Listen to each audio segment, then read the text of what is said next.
વડીલો અને મારા ભાઈઓને રામ રામ અને મુસ્લિમ સમાજના વડીલો અને મારા ભાઈઓને अस्सलाम वालेकुम। रखा है एतबार सदा, रखा है एतबार सदा अपने बाजुओं पर, रखा है एतबार सदा अपने बाजुओं पर, ताकत किसी की देख के शैदा नहीं हुए, ताकत किसी की देख के शैदा नहीं हुए।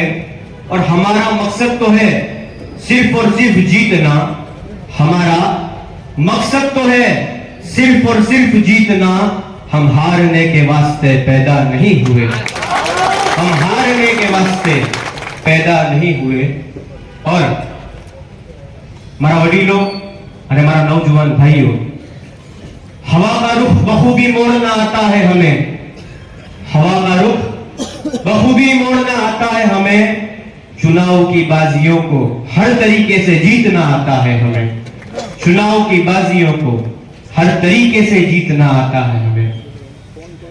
હું આજે અહીંયા આપ સૌને એક સંદેશ આપવા આવ્યો છું કે આપણા આજુબાજુમાં જુઓ, આપણા કોડીના શહેરની અંદર જે આપણી એકતા અને જે ભાઈચારો છે, અમુક લોકોને તેનાથી પરેશાની છે। હા મિત્રો, હું વાત કરી રહ્યો છું વિપક્ષના પાર્ટીની અને તેના નેતાઓની। વિપક્ષની પાર્ટી અને તેના નેતાઓએ વીતેલા દિવસોની અંદર આપણા કોડીના શહેરમાં ઘણી મહેનત કરી કે આપણી આ એકતા તૂટી જાય અને જે આપણે બધા જ લોકો દિનુભાઈના સાથે ચાલીએ છીએ તે સાથ આપણે મૂકી દઈએ। પણ હું એ લોકોને એક વાત કહીશ કે તે તમારી કોશિશ હતી એ નાકામ જ જશે, એ કોઈ દિવસ થવાનું નથી। આપણા કોડીના શહેરની જે જનતા અને જે એકતા છે એ સદાય કાયમ રહેવાની છે। મારા વડીલો અને મારા નौजवान साथियों, लम्हे लम्हे की सियासत की नजर रखते हैं, लम्हे लम्हे की सियासत पे नजर रखते हैं। हमसे दीवानों की दुनिया भी खबर रखते हैं, हमसे दुनिया भी दीवानों की खबर रखते हैं। और जल्द ही भटक जाएं इतने तो नादान नहीं, जल्द ही भटक जाएं इतने तो नादान नहीं। मंजिल ना सही राज तो करते हैं, मंजिल ना सही राज तो करते हैं। और बेमौत जो मार दे ये दुनिया है वो, बेमौत जो मार दे ये दुनिया है वो।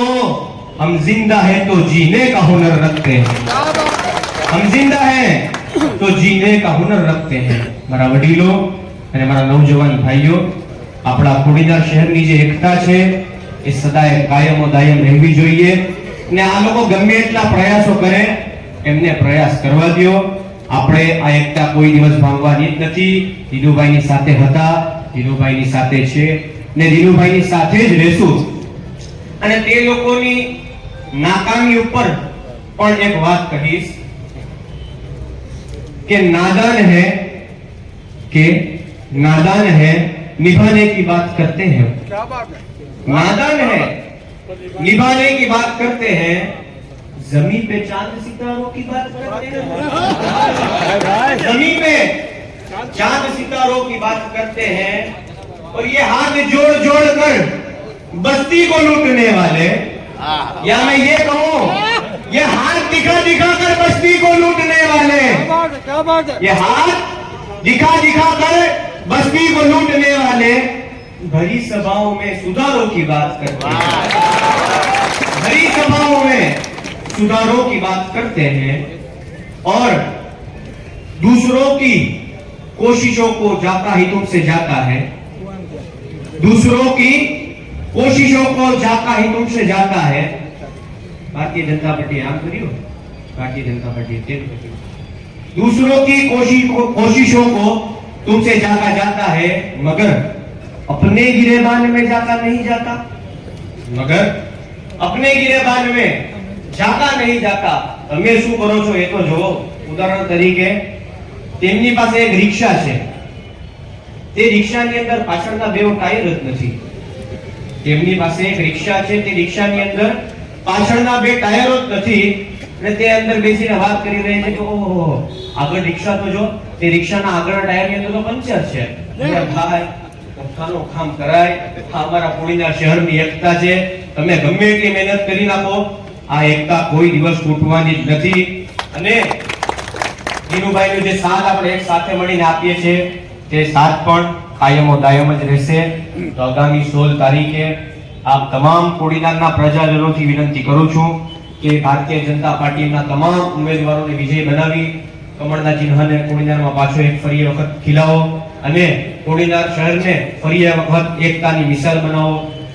અંતે હું મારી મુસ્લિમ સમાજની બહેનોથી એક વાત કરવા માંગુ છું અને એક સંદેશ પહોંચાડવા માંગુ છું કે ડોર ટુ ડોર પ્રચાર કરતી વખતે અમે એક બાબત નોટિસ કરી કે અમુક મુસ્લિમ મારી માઓ બહેનો તે વિપક્ષની પાર્ટી જે હાથનો નિશાન છે જેનો, તે લોકોને ધર્મથી થોડું કમ્પેર કરવા લાગ્યા છે કે આ આપણા ધર્મનો એક ચિહ્ન છે. હા, એક ચિહ્ન છે, બેશક હું પણ માનું છું, પણ એ આપણા દીનમાં છે, આપણા ઇસ્લામમાં છે. એ આની અંદર જે ચૂંટણી છે એની અંદર કોઈ લાગતો વિલગતો નથી. આ તો સિયાસત છે, આ રાજકારણ છે. એની અંદર તમે આ નિશાનને તમે કમ્પેર કરો કે નહીં ચાલે. તમારી માનસિકતા ખરાબ છે થોડી આ બાબતની અંદર. જેવો એક ભારતીય જનતા પાર્ટીનો જેવો કમળ નિશાન છે તેવો તેમનો નિશાન એ છે, એટલે એને કમ્પેર ના કરો. હું આપ સૌથી વિનંતી કરું છું અને ભારતીય જનતા પાર્ટીને વિજય બનાવો એટલું હું અહીંયા વિરમું છું. જય હિન્દ, જય ભારત, ભારત માતા કી જય. એવા જે વિનંતી કરું કે પોતાનો પ્રતિભાવ આજની સભામાં આપે. અગાઉ એ પણ ભારતીય જનતા પાર્ટી પરિવારનો જ હિસ્સો છે, ત્યારે આપણે એમનું પણ મૂકી રહ્યા છે. ચૂંટણી અત્યારે છેલ્લા તબક્કામાં ચાલી રહી છે, ત્યારે દિનુમામાં પ્રદ્યુમન સાહેબ, મહેન્દ્રભાઈ, કેસી રાઠોડ સાહેબ, દિલીપભાઈ, ભગુભાઈ પરમાર, હરિકાકા, મેર સાહેબ, શેલભાઈ, તમામ દાદા બાપુ, તમામ સમાજના લોકોનું હું એક આહ્વાન કરવા માંગુ છું કે આ ચૂંટણી કોઈ એવી નથી કે આપણે અંદરોઅંદરની લડાઈની ચૂંટણી છે. આ ચૂંટણી એકતા અને સમરસતા જળવાઈ રહે આપણે કોડીનારમાં. કાયમી માટે બધા સમાજ ભેગા રહે અને કામ કરવાનું છે. એટલે અમે અને ભરતભાઈ કાપીલાએ 1 નંબર અને 2 નંબરમાં ટેકો જાહેર કરેલો છે. એટલે તમામ સમાજના લોકોને કોઈ ગુમરાહ કરે કે ભાઈ એને દબાવીને લઈ ગયા કે કોઈ આ લઈ ગયા, એટલે ક્યાંય કોઈ મૂંઝાવાનું નથી. અમે અમારી સરખી રીતે દિનુમામાએ મને ફોન કર્યો કે ભાઈ હરીશભાઈ તારે શું કરવાનું છે. એટલે ભગુભાઈ પરમાર, બાલુભાઈ જાદવ બધા મને કહે કે ભાઈ તારે ટેકો આપવાનું છે. એટલે હું સામે ચાલીને એને ટેકો આપવા ગયો છે. ક્યાંય કોઈનું પ્રેશર નથી, ક્યાંય કોઈ અમને કોઈ પ્રેશર આપ્યું નથી કે કોઈ કેમ નથી. એટલે આ કોઈ ગુમરાહ કરવાની અને અમે જાહેરમાં કહીએ છીએ કે આ 28 સીટ ભાજપને આપણે આપવાની છે. આ વખતે એ લોકોને બતાવી દેવાનું છે. અને અમારા વિસ્તારમાં 1 નંબરમાં જો સૌથી વધારે સાથે વોર્ડમાં અમે લીડ ન કાઢીએ તો દિનુમામાં અમે તમને ખાતરી આપીએ કે આ વખતે અમે અમારા વોર્ડમાં 1 નંબરના 4 સભ્યોને અમે ખુલ્લા મનથી ટેકો આપીએ છીએ. અને અત્યારે છે અમે સ્લીપોનું વિતરણ પણ અમે અમારી રીતે જ કરીએ છીએ. વંદે માતરમ, ભારત માતા કી જય. મહેન્દ્રભાઈ પીઠિયાને ભારતીય જનતા પાર્ટી બધા ચૂંટાઈ જાય તો શાસન આવશે એની પાસે તો પૂરા ઉમેદવાર પણ નથી, તો પછી કેમ ઉભા રાખ્યા? એક સમરસ નગરપાલિકા કરી હોત તો કેટલું કોડીનાર શહેરનું આપણું એકતા દેખાત. પરંતુ એમને એની શાંતિ એમનાથી જોવાતી નથી, એટલે હવનમાં હાડકા નાખવાનું કામ કર્યું હોય તો આ કોંગ્રેસના લોકોએ એમના ઉમેદવારો એક ઉમેદવાર કેટલી બધી જગ્યાથી ઉભા રહી છે. એક જ પરિવારના 5-5, 6 લોકો ઉભા રહી છે. એનો મત કે કોડીનારના મતદારો છે એ પણ નથી ઈચ્છતા કે કોડીનાર નગરપાલિકામાં કોંગ્રેસનું શાસન આવે. અને એટલે મેં કીધું કે આ એ લોકો જે પ્રયાસ કરી રહ્યા છે એ આપણે સેજ પણ શાકવાના નથી. મને તો હું આપ સૌને સલામ કરું છું એની કોડીનારની જનતાને કે તમે જે સૂઝબૂઝ અને વિવેક બુદ્ધિ વાપરી અને અહીંનું જે સુમેળભર્યું વાતાવરણ આપ સૌએ જાણ્યું છે એ બદલ આપ સૌને હું વંદન કરું છું. અને એટલે મને હું આજે જાહેરમાં કહું છું, કદાચ મહેન્દ્રભાઈ પણ એ બેઠકના સાક્ષી હતા. ભારતીય જનતા પાર્ટીની ગાંધીનગરમાં જ્યારે બેઠક હતી ત્યારે સમગ્ર રાજ્યની નગરપાલિકાઓની વાત થતી હતી. તો દિનેન્દ્ર દિનુભાઈ આપણા ઇન્દ્ર જય દિનેન્દ્ર. તો 2 દિવસથી અને સતત આ કોડીનારના તમે ઘણા બધા લોકો અત્યારે ચહેરા દેખાય છે કે અમે દિનચર્યા કરીએ છીએ. જેમ ગોંડલના મહારાજા ભગવતસિંહજી પોતે પોતાના નગરની દિનચર્યા કરતા હતા. જૂના જમાનાના જે રાજાઓ હતા એ લોકોના સુખ દુઃખ સાંભળવા માટે નગરચર્યાએ નીકળતા હતા. ત્યારે 2 દિવસ દિનુભાઈએ એક એક ગલી અને એક એક ઘર જઈ અને નગરચર્યા કરી છે અને લોકોના સુખ દુઃખ સાંભળી અને સ્થાન ઉપર જ નિકાલ કર્યો છે. તમને પણ વિશ્વાસ છે ને કે તમારી સમસ્યાનો નિકાલ થઈ જશે? વિશ્વાસ છે કે નહીં? હા, કારણ કે પાછળ સંભળાતું નહીં એટલે અમને એમ થાય.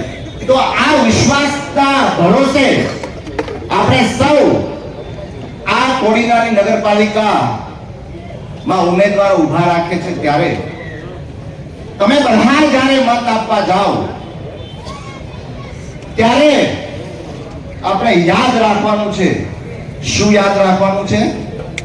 કે 2 રૂપિયામાં રૂપિયા 2 ભરો અને કોડીનારમાં ખ્યાલ છે ને, આખા ગુજરાતમાં એકમાત્ર એવી નગરપાલિકા હશે દિલીપભાઈ કે જેમાં 2 રૂપિયામાં આપણે બસ સેવા પૂરી પાડીએ છે. તમે 2 રૂપિયામાં જ્યાં જવું હોય ત્યાં જઈ શકો.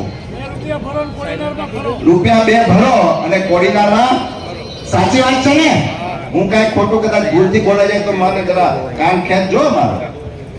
તમે જ્યારે મત આપવા જાઓ ત્યારે આપણા કોડીનારનું સ્ટેડિયમ તમે યાદ રાખીને મત આપો. આખા ગુજરાતમાં આપણે નરેન્દ્રભાઈ મોદી સ્ટેડિયમ ત્યાં સાંભળ્યું છે કે સ્પોર્ટ્સ કોમ્પ્લેક્સ અલગ અલગ ત્યાં સ્પોર્ટ્સની સુવિધાઓ છે. આ કોડીનારના આપણે સ્ટેડિયમમાં એથ્લેટિક મેદાન, જિમ્નેશિયમ, સ્વિમિંગ પુલ આ બધી વ્યવસ્થા છે કે નહીં? છે ને? તો જ્યારે મત આપવા જઈએ ત્યારે કોડીનારનું આપણું સ્ટેડિયમ યાદ રાખજો. જ્યારે આપણે મત આપવા જઈએ ત્યારે કોડીનારનું સુંદર જે રિવરફ્રન્ટ બની રહ્યું છે એને યાદ રાખજો. આખા ગુજરાતમાં કદાચ મોટી મહાનગરપાલિકાઓ હોય છે, અમદાવાદ મહાનગરપાલિકા, ત્યાં ભવ્ય સુંદર રિવરફ્રન્ટ બન્યો છે. પરંતુ આટલો સુંદર રિવરફ્રન્ટ આવા નાનકડા એવા શહેર પ્લેસમાં હોય એ આપણે ભૂલવાનું નથી. અને એટલે કહું છું કે મત આપવા જાઓ ત્યારે કોડીનાર નગરપાલિકાનો આપણે રિવરફ્રન્ટ યાદ રાખજો. જ્યારે આપણે મત આપવા જઈએ ત્યારે આદરણીય દિનુભાઈ અને કોડીનાર નગરપાલિકાએ જે ડોક્ટર બાબા સાહેબ આંબેડકર ચોકની સ્થાપના કરી છે, આ કોઈ સામાન્ય ચોક નથી મિત્રો, સામાન્ય ચોક નથી. અમુભાઈ કેમ સામાન્ય નથી? બોલો ખરા. ફર્સ્ટ એમાં ભગવાનની પ્રતિમા અને આપણા ડોક્ટર બાબા સાહેબ આંબેડકર, આ એક જ એવું માત્ર સ્થળ છે જ્યાં ડોક્ટર બાબા સાહેબ આંબેડકરની ભવ્ય સુંદર પ્રતિમા હોય. એની બાજુમાં શાંતિના પ્રતીક એવા ભગવાન બુદ્ધની પણ સુંદર આકર્ષક પ્રતિમા હોય. અને એની સાથે સાથે દિનુભાઈએ પોતે મહેનત કરી અને બોધ ગયાથી ઓરિજિનલ પીપળો લાવ્યા હોય આવો ત્રિવેણી સંગમ હોય ને તો માત્ર કોડીનારમાં છે. અને એટલા માટે જ્યારે આપણે મત આપવા જઈએ ત્યારે આ ત્રિવેણી સંગમ જે શાંતિનું પ્રતીક છે, આ દુનિયા એ યુદ્ધની નથી પરંતુ બુદ્ધ ભગવાનની છે એવા આપણા નરેન્દ્રભાઈ મોદી કહે છે. હું બધાને મતદાન કરવાનું કહું છું કે એવું મતદાન કરો કે કીર્તિમાન દિલ્હીમાં વિધાનસભામાં હમણાં થયો છે એ કીર્તિમાન કયો છે? હીરો. આ બધાને મોઢે ગોખાઈ ગયો. એ કીર્તિમાન તો થવાનો જ છે, પણ એ ત્યાં જે કીર્તિમાન સ્થાપિત નથી થયો એ કીર્તિમાન આપણે કરવાનો છે. વાહ વાહ શિવાભાઈ, હવે તમારે હવે ડિપોઝિટ દૂર થાય તો એનાથી આપણે વિશેષ કીર્તિમાન એટલે કરવામાં જઈએ છે. ત્યાં 70 બેઠક હતી, એટલે એમાંથી કેટલામાં ડિપોઝિટ ગઈ? 67 માં ગઈ, 3 બાકી રહી ગઈ હમ ખાવા પૂરતી. તો આપણે કોડીનારમાં એ બાકી રાખવાની છે નહીં ને? તો જડે સલાહ એક પણ વ્યક્તિ, બધા લોકો જે સામેવાળા ઊભા છે એ બધાની જ ડિપોઝિટ દૂર થઈ જાય અને ભવિષ્યમાં ક્યારેય એ લોકો ઉભવાનું નામ ના લે, એના માટે બધા જ મારા પ્રિય નગરજનો, આપ સૌને હું બે હાથ જોડીને વિનંતી કરું છું કે તમે લોકો તો 2 કલાકથી અહીંયા આવ્યા છો, તમે તો મતદાન કરવા જશો જ એવી મને વિશ્વાસ અને ખાતરી છે. તમે મતદાન કરવા જાઓ ત્યારે ભારતીય જનતા પાર્ટીના કમરના નિશાને ન દબાવશો એવી પણ ખાતરી છે. પરંતુ હું આપ સૌને એક વિનંતી કરવા આવ્યો છું કે તમે જ્યારે મતદાન કરવા જાઓ ત્યારે પોતાના પરિવારમાંથી એક પણ વ્યક્તિ મતદાનથી વંચિત ના રહે એની ચિંતા તમારે કરવાની છે. આપણે જ્યારે